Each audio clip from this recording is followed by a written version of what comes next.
that you have to abide by. But it's amazing for Tesla to You're just say silent no. over here.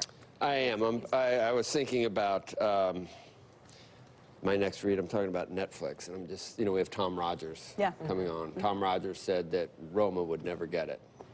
Best Picture. He was right. He was right. Yeah. Because it was Netflix. And you would think that art is art and money is money, but it's not. The Academy is not ready to give Netflix. And now, so what I was just looking up now was I saw some news about The Irishman, which any Goodfellas or Scorsese fans, or De Niro and Joe Pesci. So it's a Bob movie coming out. I think it's a Netflix offering, right? I think so, yeah. And they're trying, they can't be shown at Cannes, I guess, or something. So they're trying to work. So that's what I was doing. Sorry, I was just like, because I was going to be homework ahead of time. Not really homework. Something I was interested.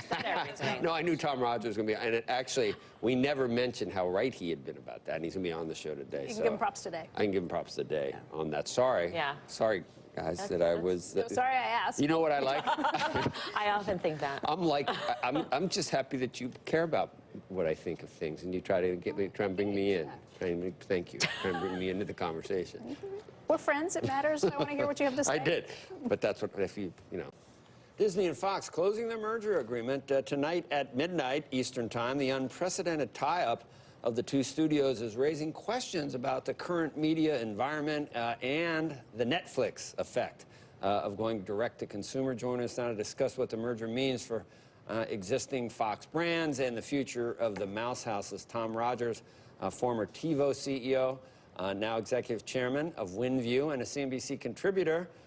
And CNBC's own Julia Boorstin, have you wiped like a Hillary wipe of all your previous stuff? You were an NBC executive for most of your career, were you not? And you were one of the founders of CNBC. 30 years ago, exactly next month, was the day we went on the air and CNBC started with first president of NBC Cable, and I can't believe 30 years has gone by. I don't know what happened to it. And we're very familiar with you and all your work, and it's good to see you. And I already talked about you.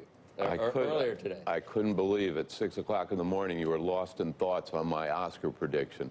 It's just because, Julianne, we're talking about this. I mean, you're not supposed, the Academy is not supposed to make decisions on the Best Picture based on monetary concerns. In Tom's view, he didn't think about anything else, about Roma or Green Book or what's the Queen movie? The Favorite, which was not the favorite. Which was great. You weren't making any comments about any of that. They're not going to give it to Netflix because they're not a member of the club yet. That's what you said.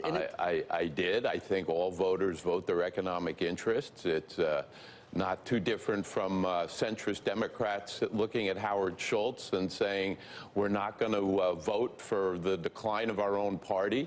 I think ultimately people will come to determine that Netflix has their economic interest at stake, but the Academy was not quite ready to make that statement. But it's a bigger point, isn't it? That Netflix is the outsider, but they're kicking. But not really so much of an outsider anymore. Yeah. Netflix has definitely impacted the industry, and so much of what we're going to see next from Disney as it integrates Fox is going to be about taking on Netflix. And though these services are going to be very different, Disney is launching Disney Plus, which is going to launch later this year, which is going to be the Disney branded service. But that's going to integrate some of the Fox assets, such as National Geographic. And then they're also going to be investing more in Hulu, which now they will own a majority stake of as of midnight tonight. So we're really seeing the pressure from Netflix on the traditional media giants, and that's one reason Disney is putting so much of a focus on the direct-to-consumer play. The look-backs on Rupert are being written that he's out of Hollywood now, and what a career. You've seen those, I guess, huh, at this point? Yeah, but you got to give it to him. It was one hell of a deal, and they sure as hell got it through a hell of a lot faster than AT&T Time Warner. I think there are a lot of questions around this. I mean, Julia's absolutely right. Netflix has moved into Hollywood and is there to stay. I'm not sure the comparison for Disney chasing Netflix is where they want to have that narrative, though. Why? Just because it's so tough to do? I think Netflix is so out far ahead of everybody else. Disney Plus hasn't even started, and Netflix by the end of this year will have 175 million subscribers, on its way to 300 million probably in the next 4 or 5 years. And what Disney gets with this Fox deal is enormous concentration of the movie studio business. at least 40% market share. Many believe it will have 50 to 60% market share in studios. Wow. That leverage over the movie theaters is going to be enormous. Disney is going to be the player to dictate terms there. And the issue is, are they going to look to optimize the studio theatrical release process, which has this whole windowing thing of it taking 9 months before a major motion picture makes its way to HBO? Or are they going to use that leverage to really get some strength behind their new streaming service and do some of the things Netflix are doing, like releasing to the service when they release to the theater window? And it doesn't seem like they're going to do that. I would guess the former, not the latter. But I think that's they what can it looks actually like. do both. They can actually do both, and we're already starting to see them do both. They already have so much content, so many movies. They're unlikely to probably want to have 60% of the theatrical box office, so they're going to take some of these movies that were intended for theatrical release, and they're going to put them exclusively on Disney+.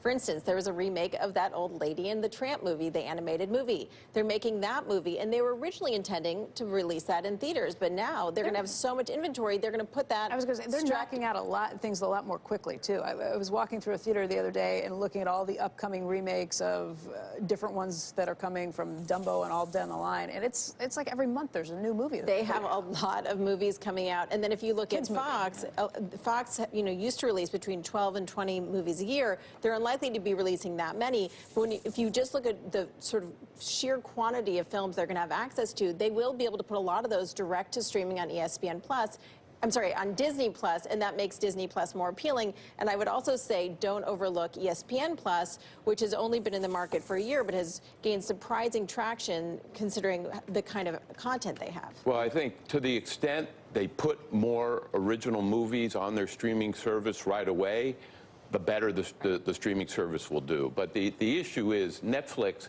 people don't go there for the Disney movies that Netflix already has, like Avengers Infinity Wars. You don't hear anybody saying that's why I go to Netflix. Most of the top Netflix views are their original programs. And the issue really is Disney going to make the kind of commitment to producing that kind of quantity of original programming that Netflix has? And without that, it's going to be a tougher haul. You're leaving out the biggest remake that I read about yesterday. Pet Sematary. Stephen King, supposedly it's much more horrifying than the original. Do you remember the original? I have never seen it. Come on! It was awful. I've never seen it. What do you mean it was It awful? was terrifying. This is supposedly 10 times more terrifying. I don't know if it's I don't know if it's a universal, but just in case it is, I thought I'd mention it. Anyway, we also want to get your take, Tom, on this story. Republican Congressman Devin Nunes suing Twitter and 3 of its users for $250 million in damages, alleging that he was defamed and that the social media company engages in the shadow banning of conservative opinions and selectively enforces its own terms of service to benefit opponents of the Republican Party. No merit to that? Or? I don't think a first-year law student would have a tough time defending this as a defamation suit. He's a public official. A lot of insulation against defamation-type suits for that. Twitter, because of the Communications Decency Act, actually has a safe harbor like the other social media companies do, where they're not held responsible for the underlying content. This reminds me of when I was on Capitol Hill and there was a survey of who was the stupidest senators, and the one that was viewed as stupidest by the staff held a press conference to claim that he was not the stupidest senator.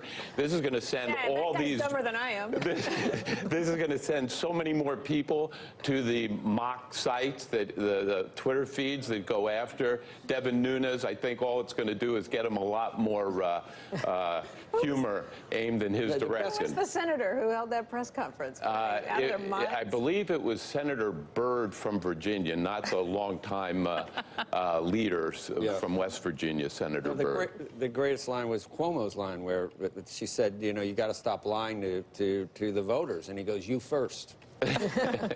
This is not the first time that this has been raised as an issue. And Jack Dorsey, CEO of Twitter, was testifying on Capitol Hill last year, and he was pressed on this issue of whether or not there was bias and whether they were sort of restricting the reach of Republican congressmen on Twitter.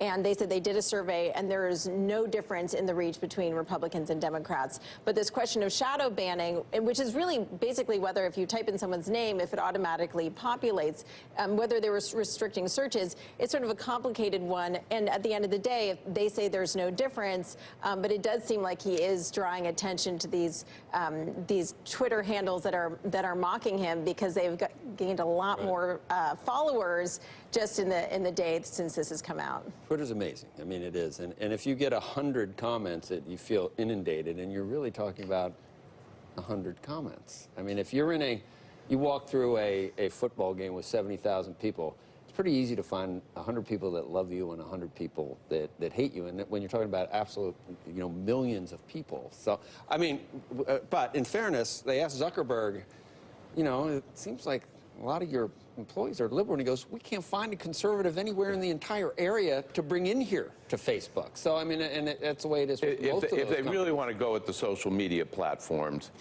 it's unlikely to be based on antitrust action, and it's unlikely to be on data privacy. The place they could really hurt them is if they pull this safe harbor and start making social media companies responsible for the underlying content on them, and the amount of regulatory protections they'd have to build in and the cost associated with all that filtering would be enormous.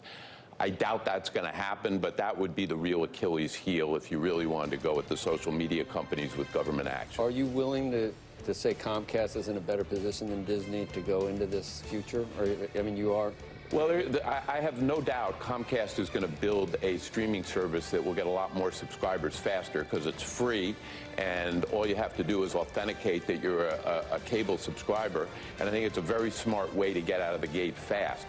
Look, Hulu, which is going to be Disney's primary adult-oriented service, is going to be 40% owned by Comcast and AT&T, maybe all 40% owned by Comcast with the rights they have. That's an underreported story. I don't know what Disney does with its biggest competitor sitting there owning 40% of the service. Nobody's really talked about what governance rights come with that. That is a huge inhibition on the growth of what is going to be your primary streaming vehicle to transform your company. I don't really understand how that is going to be worked through by Disney, and nobody's really talking much about that. Okay, we'll have you back about your Oscar pick for next year. Anyway, in your Final Four pick, you can tell us now if you want. Who takes it all? No, we got to go. My daughter-in-law is a Duke, former Duke athlete. I am with Duke all the way, or I'm out of the family. Not a bad pick. Tom Rogers, thank you, Julia. Who's your pick? No picks yet, yeah. Coming up.